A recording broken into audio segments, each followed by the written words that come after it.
Welcome once again to the Saints Insider Podcast. Today is Wednesday, September 27th, and we are here to recap the Saints' loss to the Green Bay Packers, talk about Derek Carr's injury, look ahead to their game against the Tampa Bay Buccaneers, and everything in between. I'm Zach Ewing. That's Luke Johnson, Rod Walker, and Jeff Duncan. Saints Insider Podcast is brought to you by Bank Plus. Their banking decisions are actually made here in New Orleans by local bankers who know the community and take the time to know you. From small business to big business, home loans to bank anywhere technology, Bank Plus is here for New Orleans. Learn more at bankplus.net. So lots to talk about, guys. We can talk about the collapse in the fourth quarter in Green Bay. We could talk about Derek Carr's shoulder. We will. Traquan Smith finally released. I know a lot of fans have been kind of waiting for that moment. We could even talk about Sean Payton giving up 70 points if we wanted to. There's lots on the table. Where should we start, guys? How about we start who picked the Saints to win last week of this panel? Is it the guy who's in dead last place in Rod our Walker. African pool right now? Let's start there. Oh, poor He's got the Rod. best shirt on of any of us, but And I picked the score to be 20. No, I picked it to be 20-19, and it would have been 20-18 if Group E makes that field goal. so you got to have words with Blake today then. Yeah, You look like a I was actually genius. screenshotting the prediction the other day. I was starting right before he got lined up because I thought I You had jinxed I it. thought I How had- quickly things Yeah. change, man. Wow. Wide right. All right, well, let's talk about the fourth quarter. Let's pick that scab. Saints are up 17-0 going into the fourth quarter. They lose 18-17. We all know. I was rewatching the game as we all did, and I don't know that there's one thing you can really blame that on. It was sort of a systematic failure. And Derek Carr's injury didn't help. The defense didn't play well, committed some penalties. Group E obviously missed the field goal. It just kind of fell apart. Yeah, all systems collapsed there, right? And I think, I think the thing that really stood out to me, and if you were one of our readers and you saw Jeff's column a couple days before the game, Green Bay knew that they were going up against a very handsy, physical Saints defensive backfield. Those guys really locked up the Packers receivers all game long. And I think Green Bay was just like, screw it. Like, we're going to take our shots downfield, and if it's not there, it's not there, but there's a good chance that we're going to get some contact downfield, and maybe that'll help us out. And I think that's exactly where that game flipped, right? They had an 80-yard drive where they covered 67 of those yards and 2 penalties back-to-back. So all of a sudden, they're down at the 13, and look, it was hard for them once they got down there, right? They had to convert a fourth down. They had to get that 2-point conversion. But I think those 2 penalties in particular, I think that was just smart coaching on the Packers side, where they're just like, let's just take our shots and see what happens. And the Saints, one of their best attributes worked against them in that moment, and I think that's where the game really flipped. Yeah, that's kind of the pro and con of the way they play, right? I mean, it was what my column was about, is how they live with those, but they're going to come because of the way they play. And there was a couple other plays in the first half where they could have been called, and they got away with them. So they're going to live and die with that type of coverage, but I think it pays off in the long run. We saw how many PBUs they had, and they also were, kind of beneficiaries of some drops, but they were competitive drops by the Packers, and I think in part because of how physical the Saints DBs play. So I agree with you, though, Luke. It felt like it changed in the stadium when that happened. I mean, you could just feel kind of the momentum. All of a sudden, the Packers were like, holy cow, we've got a chance to win this thing. And the crowd got into it, and it just seemed like it snowballed on the Saints.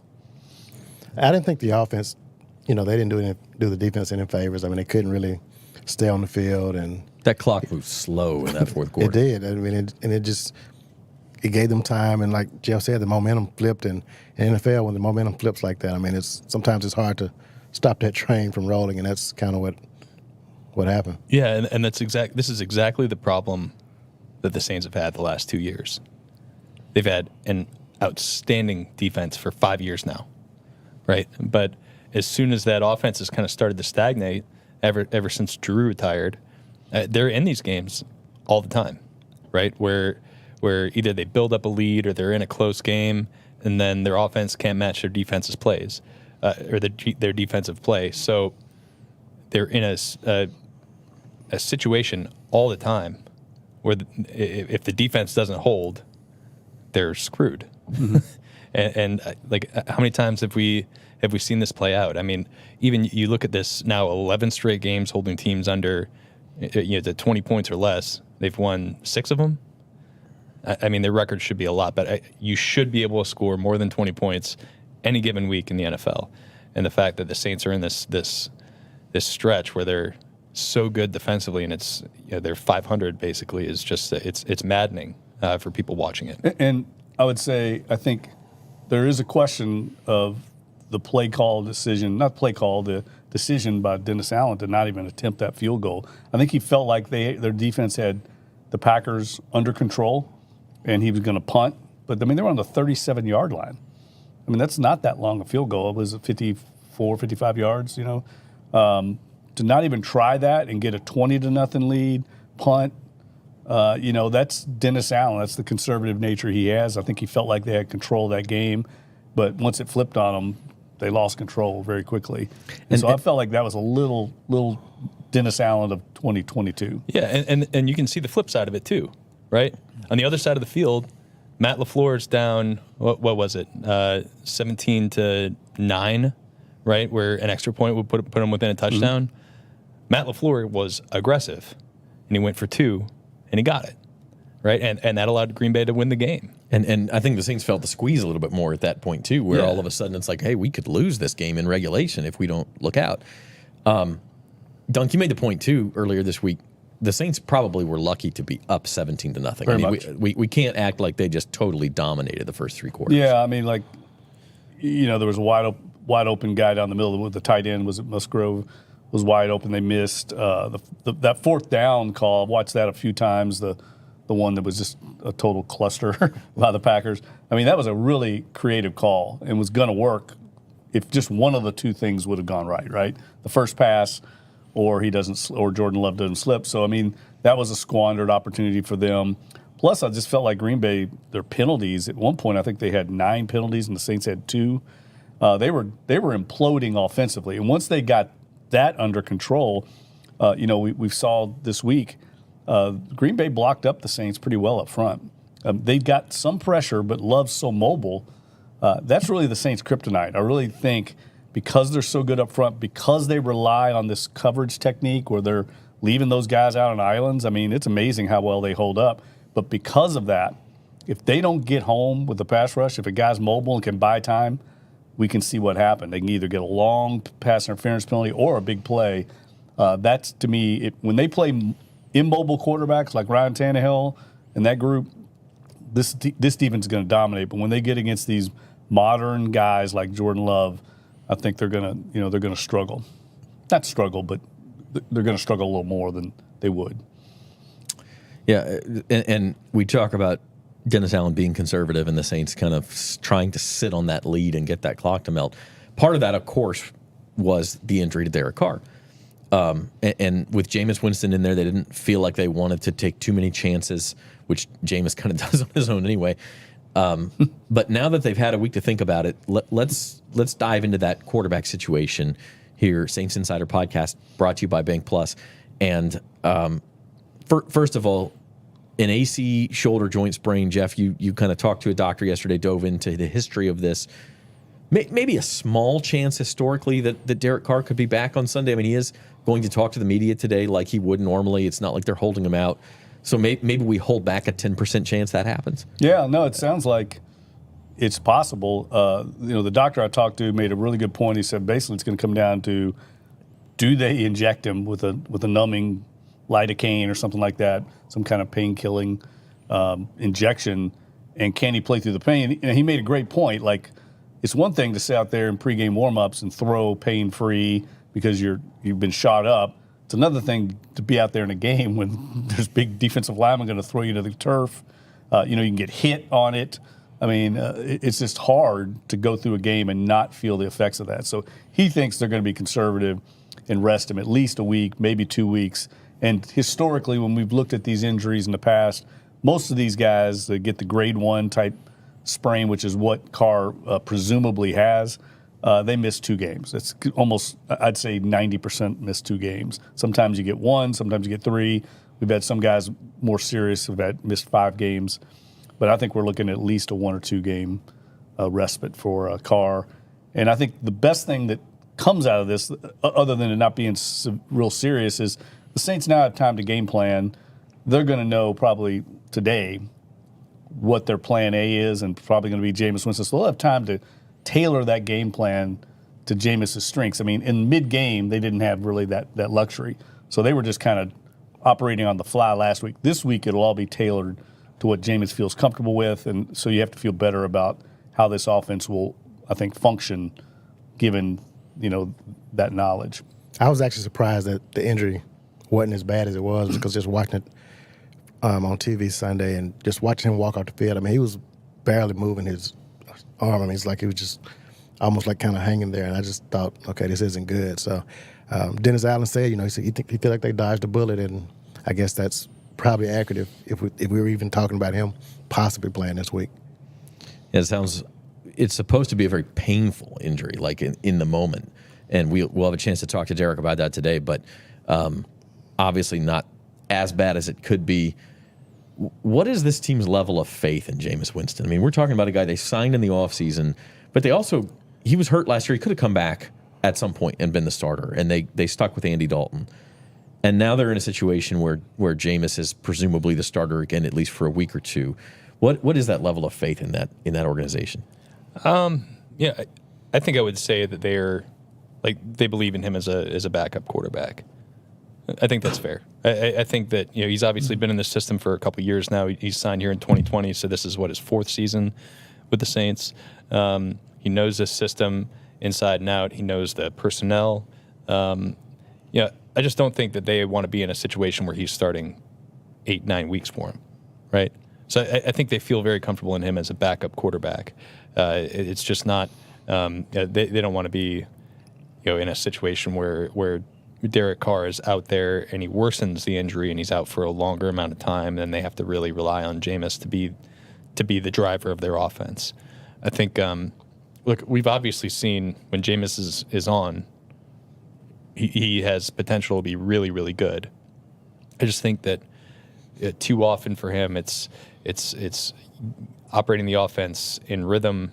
It's hitting those quick, easy throws, and it's avoiding the mistakes and the big game hunting that he sometimes does, where he's looking to make the big shots. We saw it in last year's Bucs game.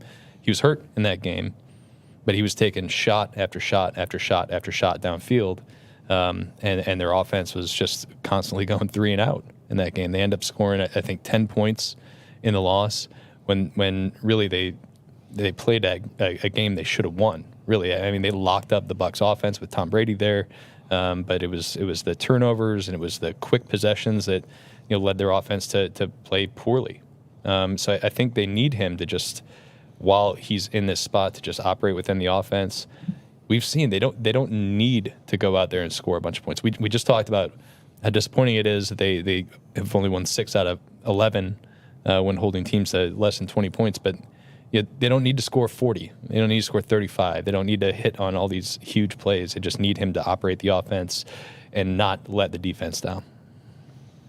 And I think, and I've said this in the preseason, I still think you talk about how comfortable they are with him. I think when you look at that NFC South division, I still feel like the Saints with Jameis probably have the best quarterback in the division. And I think that's going, we don't know how good Bryce is going to be in Carolina, but I think they have a solid backup quarterback that's probably better than Baker Mayfield, better than Desmond Ridder. So, I like what they have. I agree with that. It was almost crazy to hear Tyrann Mathieu after Sunday's game come right out and say, when someone asked him about Jameis is fine if he can just stay in control and if he can stay focused and do what we ask him to do. And that's the problem, is sometimes he kind of gets he gets that adrenaline flowing and doesn't do those things. Yeah, look, I think he did his job when he needed to on Sunday. He got them into field goal range. They needed about 5 more yards to feel really good, right? And that could go back to play calling more than Jameis, but he did get them into field goal range, and everything changes here. It's amazing to me the last few days. I know how the NFL is, win and lose, but Blake Grupe makes that field goal. The Saints are one of 4 unbeaten teams in the league. Everyone's riding around sky high. Just the mood and the perception of everything has changed so much because of that missed field goal. And we don't even know. Green Bay could have driven down and won the game with a field goal, especially with the pass interference penchant that the Saints have. But the point is, Jameis, I thought when the pressure was on, he made a big time throw to Chris Olave, and that's what he can do. Like Luke said, I mean, he can make some of the best throws. We talk about it all the time in training camp. He will routinely make the best play of the day, over Derek Carr, over anybody because of his arm talent. It's just a matter of consistency. And you followed that pass up to Olave with a pass that almost got jumped to Juwan Johnson for a pick too, that would have ended the game right then and there. And so that's kind of the Jameis experience. So can he hone that in enough for the Saints to carry? We'll talk more about that on Friday's podcast. The Bucs, I think, lost a couple of secondary starters in their game Monday night as well. So maybe it's a good spot for Jameis. But we'll dive into that game in Friday's podcast. The other factor, of course, in the offense, Rod, Alvin Kamara comes back. Expect to talk to him today or tomorrow as well. And the running game just has been pretty non-existent. But I guess the hope is Alvin is the spark for that. Yeah, I don't know. I mean, we all know how the offensive line has struggled this season, so I don't know if Alvin's the automatic fix, but obviously he does some things that other backs can't do. So you have to hope that can help this offense. But to me, the whole struggles of this team just boils down to the offensive line, and they're just not protecting the quarterback. And when that happens, I mean, that's why we're talking about Derek Carr being injured right now, and just all the issues that this team's had on offense. Yeah, and that wraps a bow on all of this, Luke. And you said before we had to talk about this, Cesar Ruiz is hurt too. He's in concussion protocol. So Andres Pete had to come in. Andres Pete has struggled.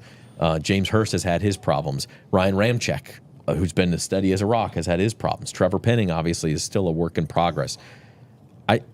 You look at this offensive line, and I think PFF had him ranked number 22 in the NFL Correct. so far, which maybe is better than people would have expected. But is there hope for improvement here? I mean, you look around, I guess Penning is a young player you hope gets better, but everybody else is kind of more of a veteran, and there's injuries and struggles, and I don't know where it goes. That's the crazy part about this is the last 2 weeks, we spent so much time fretting over Trevor Penning after that week 1 performance. The last 2 weeks, he's been fine.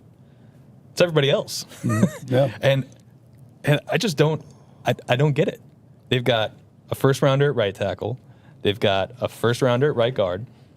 We've got a second rounder who's a high second round pick at center. They've got a first rounder at left tackle. All those guys, with the exception of Trevor Penning, are on their second contracts where they're among the highest paid players in the league at their position.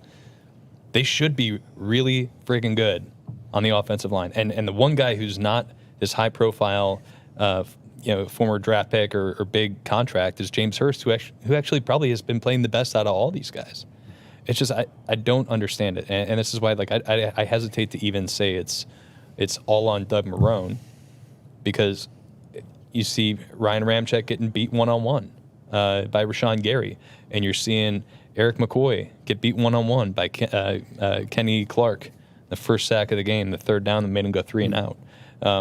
These guys are all guys who we've seen play at a very high level in the NFL, with the exception of Trevor Penning, and all of them are having their individual moment struggles.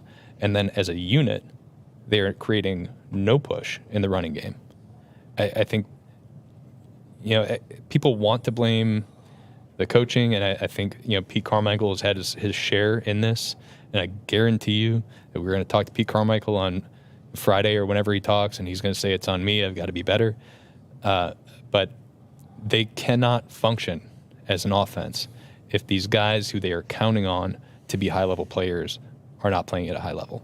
They just can't. And if they don't get their run game going, the pass game's not going to get going. People are going to be able to tee off on whoever's playing quarterback for them, and they're going to continue to struggle across the board. If they can just protect, look at all the weapons they have on this team. We've seen it. Chris Olave looks like a superstar. We've seen Rashid Shaheed look like a superstar. Alvin Kamara, we know, is an awesome player.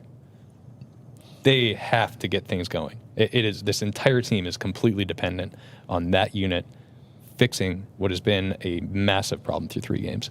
Yeah, look, I can remember talking to Zach Strief a number of years ago, back when the Saints were really rolling, offensively with those record-setting offenses.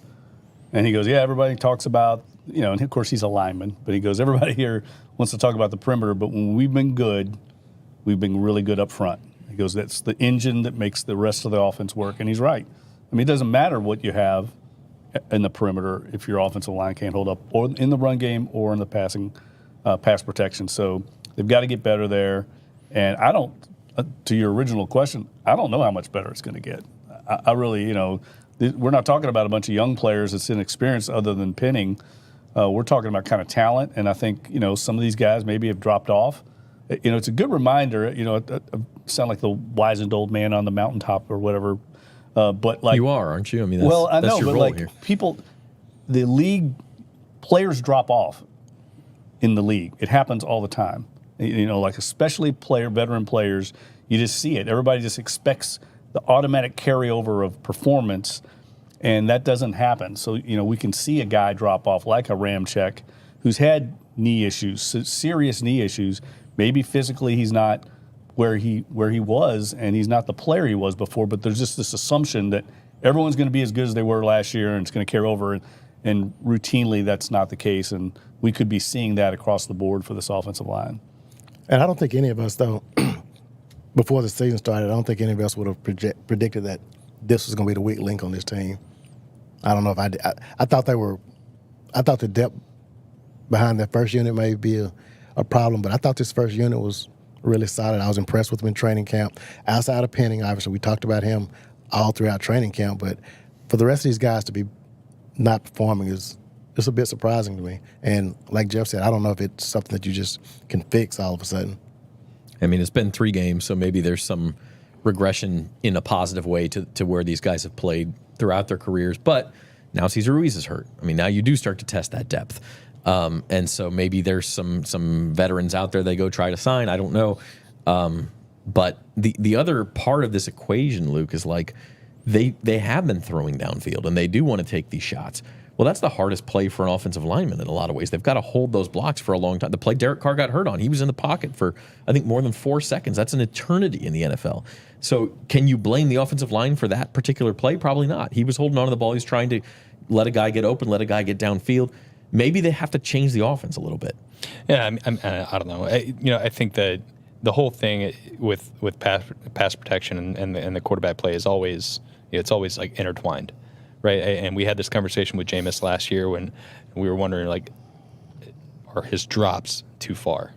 They're expecting him to be 8 yards behind the line of scrimmage, and he's 9 or 10, right? And that little difference is a lot, right? To the point on the play Carr got hurt, I think that was definitely, and Dennis even said it afterwards, that was on Derek. He held on to the ball too long. It was a longer developing play, but like at some point the clock in your head's got to be like, get rid of the ball. But the first 3, or the first 2 on Derek, I think were failures on the offensive line. I don't think any sort of quick game or whatever the case may be is going to be what alleviates that. I think these guys have to win their one-on-ones more consistently because right now they are not doing that. And I just don't think that you could go to rhythm-based 3 steps and out or screens and slow down this pass rush, because if guys are just whipping guys across from them, it's not going to fix that. Saints did sign Jake Luton off of the Panthers practice squad for some quarterback depth while Carr is out, and then also Jake Hayner still has 3 games to serve on his suspension. So really Jameis was the only true quarterback. I mean, obviously Taysom Hill can play there, but the only true quarterback on the roster. So they go out and get that depth. Among some other moves yesterday, they released Traquan Smith. And that was something I think I know a lot of fans were saying, well, why is Traquan even on this team if he's hurt and he's not contributing and we have all this receiver depth?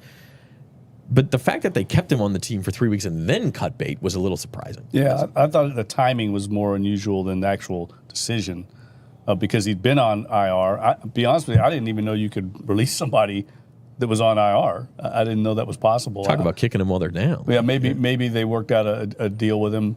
But I think it's pretty clear, Traquan, by his IG post, they must have told him, hey, we're moving on, because he basically said his goodbye. And if there was like some kind of, we want you back in a couple weeks, I don't think he would have gone to the trouble of that. So I think they're clearly moving on, and this is a guy that had a lot of promise when they drafted him out of Central Florida. He had some big games. I try to remind fans of that. I mean, he's had some big games.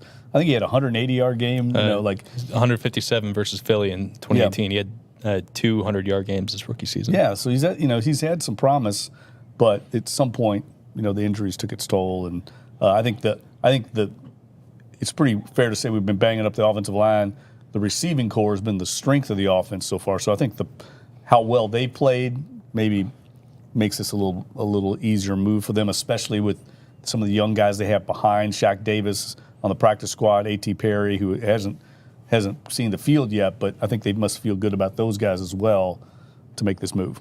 And Keith Kirkwood, he's been the guy who he's sort of taken on Traquan's role of being that blocking receiver. And like Jeff said, I think they must like what they've seen in him in the first 3 games and enough to move on from Traquan. Yeah, I 100% agree. They're the same player. It makes Traquan a little redundant if Kirkwood is playing at the level he's playing at. So, yeah. The other part of this equation, and Rod, you put it on Twitter, or X, excuse me, yesterday, Traquan was the last member of the Saints 2018 draft class still on the roster. So now that draft class is completely gone. The first-round pick was Marcus Davenport that year, had some other picks, and we were talking about it yesterday. I mean, man, there were some good players in the back half of that first half of the second round. Lamar Jackson, Jair Alexander, Nick Chubb. And you can do that with any draft where you look back and see misses. But that one in particular, they always say you got to wait a few years to grade a draft class. 5 years later, Saints don't get a very good grade for that one. Yeah, as I look back through it, I thought it was probably the worst draft of the Sean Payton era. You can make an argument for 2014, I believe it was, when they did get Brandon Cooks, but after that there was not a whole lot of quality in that draft. But I think that draft just didn't pan out for him when you look at Will Clapp, Boston Scott, Cameron Moore, Jamerson. Latrell Jamerson, yeah. Rick Leonard. Yeah, it was just a draft that didn't really pan out for this team. Will Clapp was in it? Yeah. I think going back, because there was a great tweet where I had an X post, whatever you want to call it. Let's call it a tweet. Yeah, I'll just keep it a tweet. Yeah. Screw Elon. But I think, if I recall, that was back when the Saints were rolling, right? It was 2018. They'd had that great draft from 2017, and they felt like they were like a player or two away from winning another Super Bowl, and that was the one area they really needed to upgrade was their pass rush. And so they rolled the dice and went for a home run. There was huge upside with Marcus Davenport, and they went for it. And I don't really look back at that and think, it was terrible. Obviously, it didn't pan out, but that's sometimes what you have to do. Sometimes it pays off, and you hit the home run. Sometimes you strike out, like they did with Davenport. But you have to have the context and circumstance. Like back then, they were loaded across the board. I remember thinking they don't need a starter. They can just kind of go for an aspect of what they need, and that's what they did with Davenport. And we all saw the upside on him. It's just never has materialized. It hasn't materialized really so far with Minnesota either the first few weeks. But they felt like they had to get a pass rusher, and they went for it. Yeah, who knows? We're maybe having a different discussion if Marcus Davenport didn't go through just like injury after injury after injury, like Traquan did. But I still think it's fair to judge that 18 class pretty harshly, especially when you consider it. I mean, they released a 4th-round pick out of training camp. Like that almost never happens. Yeah. Rick Leonard, he didn't even make the team out of camp. They kept all their rookies from this year's team. A little bit different talent levels, right? Yeah, it's different. But that 18 draft was terrible too. Well, yeah. It was a bad draft. There just wasn't a lot of players there. Hindsight, like you're thinking, man, maybe Sean Payton would still be here if they just would have kept their original pick and said, you know what, that Lamar Jackson kid looks pretty good out of Louisville. Yeah. and hindsight, it's very easy to make those statements. Yeah, you could have picked 8 different players who were taken within 20 picks after Marcus Davenport, who've had better NFL careers. Those guys haven't gone through the significant injuries that Davenport did. Saints obviously had different needs at the time, but man, could you imagine? Could you imagine if they would have taken Lamar Jackson and after a MVP type season with Drew Could you imagine Brees, working with Jeff if they picked Lamar Jackson? Hell's up, baby. Yeah. Hell's up. between Lamar and Taysom Hill, like, what would you? What would Taysom even have done? Yeah, they would have had to let him go to another team. It's not like they're going to take Lamar Jackson out the field to let Taysom run. Well, we were talking earlier about Carr and the injury in the offensive line. I thought about that a little bit. this really what the Saints are going through right now is a little bit of a microcosm of how the league has evolved, right? These defenses are so athletic. Look at the Saints defense. So athletic up front. Guys can all run. You got a linebacker like DeMario Davis who's built like a tank. And all it takes is one hit from one of those guys and your quarterback's out. So in response, a lot of teams are going to mobile athletic quarterbacks like Jordan Love. You could see the talent in Jordan Love last week. He's able to get away from Cam Jordan a few times. He got away from Carl Granderson. By time, that's kind of the blueprint for where the league's going. So I do see the value in getting a Lamar Jackson or getting a Jordan Love because of the way the league has evolved. And the Saints have kind of stuck with the classic drop back guy. That's the way their offense is built. Jameis is one of those guys, and so is Carr. It'll be interesting to see if they do evolve down the road and go to a mobile quarterback because even though Taysom is kind of that guy for them, they never really have gone down that way. I guess Aaron Brooks would maybe have qualified maybe before his time. Okay, so while we jumped in the what-if machine and kind of pulled at those heartstrings, maybe we can jump in the Schadenfreude machine and talk about Sean Payton. just for a minute. 70 points. And it's not Sean Payton doesn't coach the defense, but like you never would have thought one of his teams would be that non-competitive like they were on Sunday against the Dolphins. Well, it also speaks to how good Miami is. I think Miami's surprised everybody. I mean, they're blowing up on everybody, but that was an embarrassment. I guarantee you Payton did not sleep at all on Sunday night. And I guarantee you it's been a hell week in Denver in that facility. That was, he's been on the other side, as he said after the game. I remember the Colts game where they scored 62 on the Colts. I think he's been on a bunch of blowouts in franchise history, given teams like the New York Giants and the Eagles their worst losses in the history of their franchises. So now he knows what the other half's living like. But I don't know how long Vance Joseph's going to last. He's a New Orleans native. Sean didn't have a history with him. I think his first choice was Vic Fangio. I know it was. He struck out, got outbid by the Dolphins. Then I think he turned to Mike Zimmer, who's retired. Zimmer wanted to stay retired. And so he really kind of settled on Vance Joseph, and it has not turned out that well. I think Denver was a top 5 defense last year. Very good, yeah. Yeah, so they're going to get that ironed out, or they're not going to beat anybody. And it wasn't just that game. I mean, they gave up 37 at home the week before to the Commanders.